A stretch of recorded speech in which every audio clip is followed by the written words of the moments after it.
Hey folks, happy Thursday. Welcome to Advisory. Happy February 29th, a day that only happens every 4 years. And it is also the last day of Black History Month, and we've learned a lot in our advisory about Black history, hopefully, maybe some things that you didn't know about before. And to be honest, a lot of it is kind of a bummer. We heard about how systemic racism can make things different for folks growing up in similar areas but with different color skin. We talked about the school system and how long it took for the country to catch up. We learned how messy it was actually getting schools to integrate, especially in Dallas's case. And we had a little bit of a moment with our namesake. Yeah, I didn't really appreciate that, by the way. Whoa, Warren Travis White, you can talk. Yeah, I'm basically like one of those paintings off of the Harry Potter movies where they can talk to students and stuff. I don't know. There's a lot of kids that don't understand Harry Potter. They haven't watched it or seen it, you know. That's kind of an outdated reference. What? What could you possibly mean? Harry Potter is the best fantasy franchise known to man. Whoa, W.T. White, I didn't know you were such a fan of Harry Potter. Oh yeah, I love that.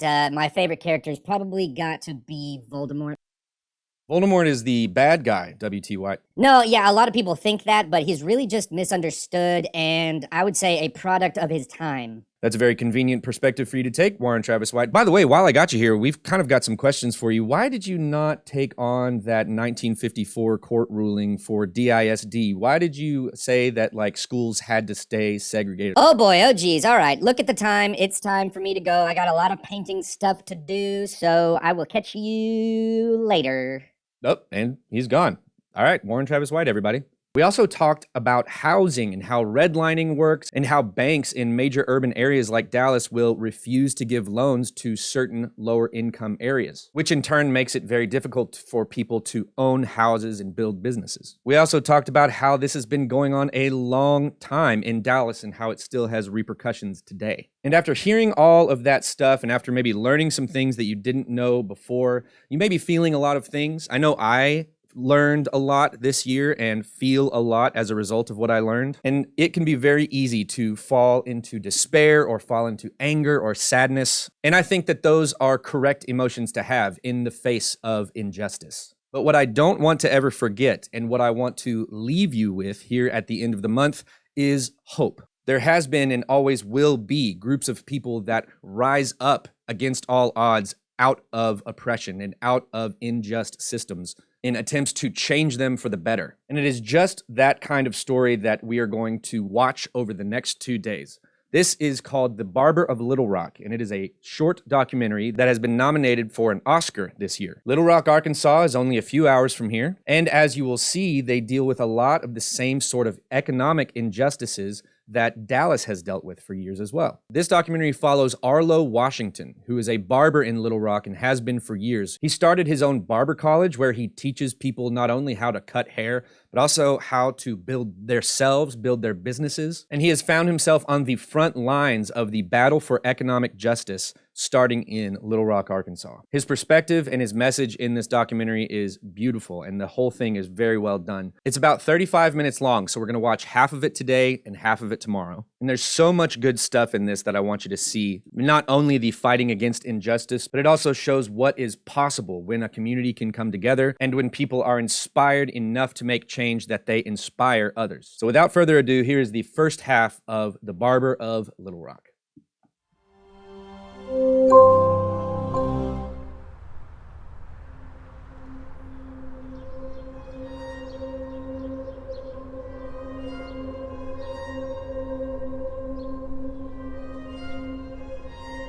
Economic justice is actually having an opportunity, a real opportunity.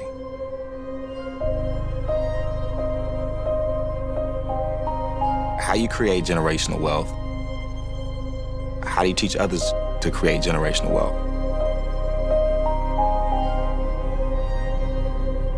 The racial wealth gap is not a $1 million problem, it's not a $1 billion problem, it's a $1 trillion problem.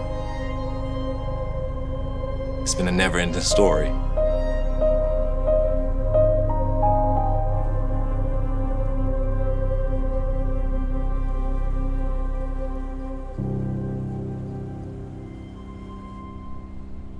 It is a challenge when you can't put gas in your car, when you can't buy food, you can't pay your light bill or you can't pay your rent. Life is going on, life is happening, you know, and trying to put a Band-Aid and stop the bleeding on the effects of generational poverty. Investments and resources that are meant to get to these communities haven't gotten to them. There has to be economic warriors in the community to create economic justice. Hey, what's going on, man? Everybody good?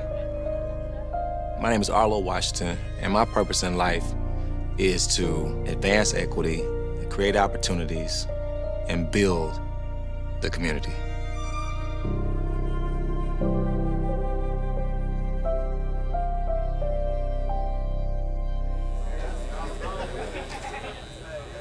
Just for the sake of teaching you departing, I want you to do this right here.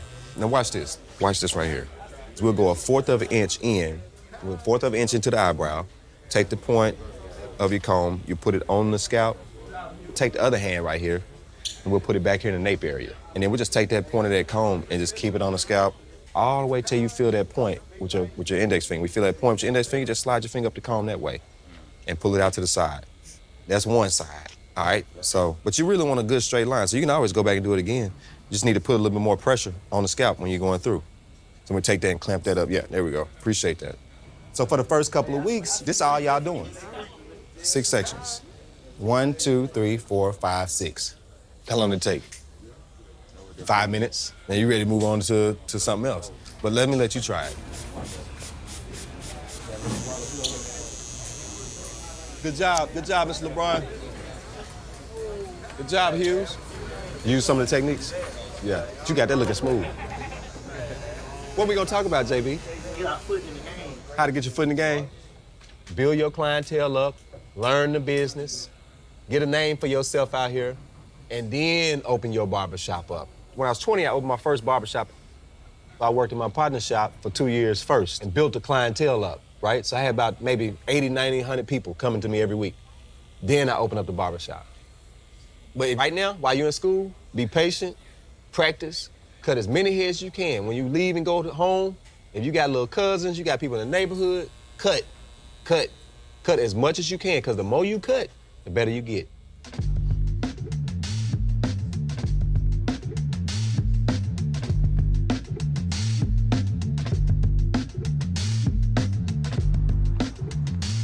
Hey, what's up, Bronson? What's going on with you? I ain't just been busy. Are you getting finished with that application?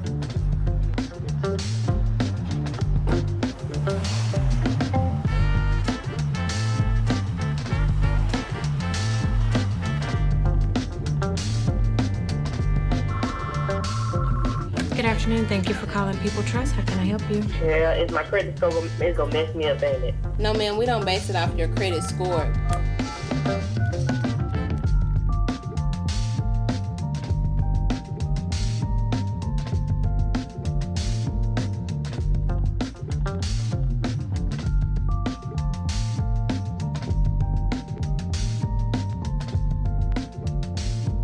Trucking Logistics LLC.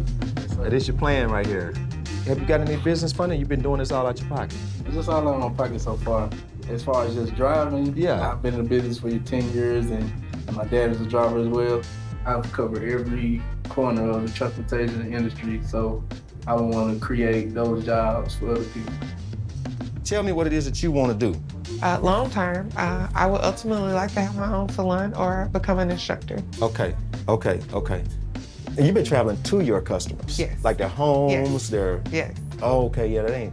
Yeah. Yeah. Do you have any operating capital right now? Fortunately, I do not at this time. Okay. So you need gas money. Correct. You need food money. Product. Products and supplies. And I have a business name. I made my own logo. I've been working. So we spoke on the phone. You were saying you were interested in the loan? Yes, ma'am. Okay. I'm just gonna get this out. So tell me about what you're doing with your businesses. I'm Barber stylist. I do credit restoration. I also have a t-shirt and decal line. Okay. Due to the things that I deal with in life, such as sickle cell, having a pacemaker, having 80% mass in my right breast, going to treatment once a week. And then you still run 3 businesses? Yes, ma'am. Oh, I heard that now. capital is the lifeblood of the community. If the blood ain't circulating, then you're gonna have some issues. So the blood has not been circulating for a long time. Why is it that we overlook this economically segregated community? Why is the issue swept under the rug and not talked about?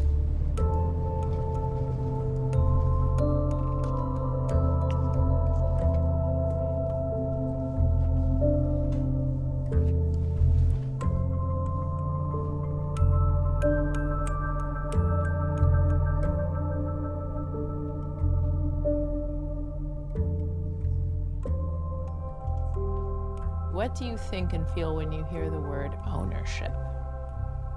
For me, when I think about ownership, it's owning my own home so that I'll have something to pass down to my children. Nobody in my family own anything.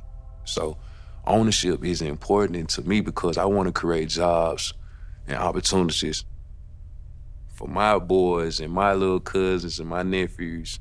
My oldest is 27 and my youngest is 7. And I think about it a lot. Of course, nothing was passed down to me, and I don't have anything to pass down to them. It just feels good to know that you have something that is yours that nobody can take away. For so long, we haven't had anything that was ours. Yeah, we damn proud of, when we do own something, whether it's a Cadillac or a house or a boat. It's the idea of it belonging to you and that you can self-determine what will happen to it without having to ask anyone. You don't have to ask for permission. Come on in. All right, thank you. Hey, you met Mr. Shonda? Met you. Okay. I've been making Philly cheesesteaks and hoagies since I was 16 years old. I've been in restaurant business for 26 years. You have a food truck? Or I have a food truck. I have a food truck, but my ambition within 12 months is to have a brick and mortar. So who do you bank with right now? Well, and did you consider them for getting the loan? They gave me an understanding that they wouldn't owe me any money. Really? They still want my business. They still want me to process my credit card payment. Your business is still making deposits in this bank that yes. in turn will not make you a loan. Yes. The wealth gap has grown tremendously. The CDFI is a community development financial institution. All people matter. Regardless of their credit history, we are not restricted. So I was at a traditional bank for 9 years. Sadly, banking while black is a real thing. They don't necessarily train you to know that, but once you get in there and you actually see that the person coming in, if they're white, they're gonna offer them credit cards, they're gonna offer them loans, financing, all of those. But you come in, you're black, there's no services offered. Sometimes the interaction with the teller is, you can see the difference in how they treat you. So I just don't use banks. Banking while black does exist. Banking while black, driving while black, eating while black. Your waiter or your waitress can treat you differently. I mean, there is just so many things.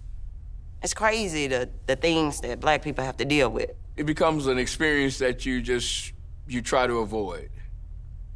The disappointment of it. And rather than go through the frustration, you work around it. It's a workaround. Big banks, they don't know the community. They don't know them. They don't have a relationship. And you want to be able to be sustainable, and you want to be profitable, and you want to be scalable. But we just want you to think about every aspect of it and best position yourself. This helps you to really build your credit profile. So we can provide you with some ongoing technical assistance to kind of help you along the way. We got the name people trust because trust in the financial system is just not there. My goal is to restore the trust in a system that may have not been built for you. So we try to see what's the problem, how can we help? We find a way. I've always wanted to own my own business. I hear it so much. If you could just give me a chance, to prove that I'm trustworthy, that I'm creditworthy, that I can run this business successfully. Y'all ready? All right, 1, 2, 3, 4, 5, 6, 7. That should be a backhand. She knew. Come on, let's go to 1. Historically, barbers have been the go-to in the community. One of the oldest and most prestigious professions. They were the doctors. They did the bloodletting. They did the tooth pulling. They were the priests. One customer lost his job, and he had been a faithful customer, coming all the time. I mean, bringing his family, his kids, everybody, you know.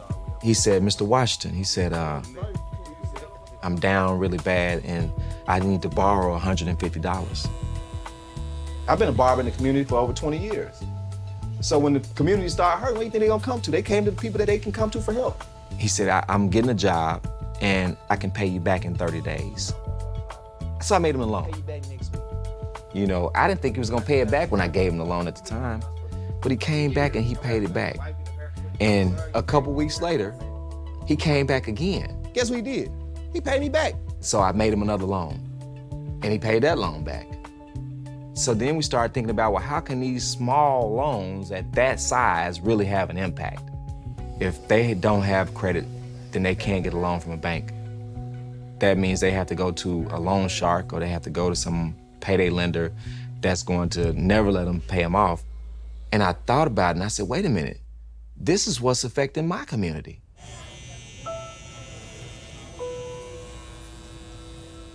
So you see how it built up? Now, man, we done service like 2020, we serviced 900 folks. And so what we did was we applied to become a community development financial institution, which was put in place to be able to help low and moderate income communities that wouldn't otherwise receive the opportunity. Let him down and let him go.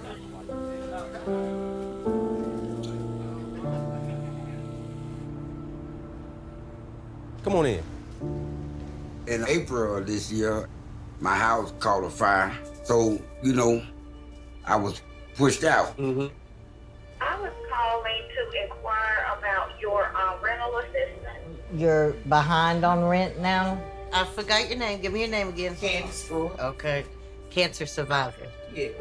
Unfortunately, it's just a one-time deal. I believe we're the only rapid rehousing that is in Central Arkansas. How much does it cost you to live every month? I don't know, because I ain't never been on my own. Okay. Have you been looking around? Yeah. I had a landlord in today, and I asked him, he doesn't have anything. And when you move, we'll pay the security deposit and your first 3 months' rent.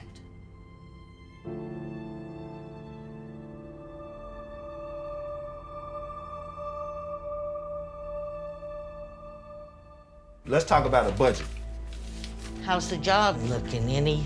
Well, it's really that it's hard because I don't have nowhere to shower and stuff. Right. That is one thing about Little Rock. There's just really not a lot of affordable housing. There's a huge housing need. Right. There's just too many people waiting for help. You're 4 months behind, but did she tell you the balance? This is a grant, just an emergency grant, because I heard you say you didn't have any clothes, you didn't have any transportation, you know, if everything burnt up. For 17 days in a hotel, man. There you go. How much is the weekly rent? The weekly rent? Uh-huh. It's not weekly. She was just gonna charge me like $525 a month. My mother, she passed away with cancer, and so I'm just thinking, if since you know, in that situation, maybe if we was able to do, you know, maybe a grant for a month, that'd give you time to find a place. How you think that works? It'll help me I think that'll help. What you think? It'll help me a lot. Most of the time, it's a state of emergency. But I needed help like yesterday. We never got the 40 acres and a mule that was promised. That's like the big elephant in the room.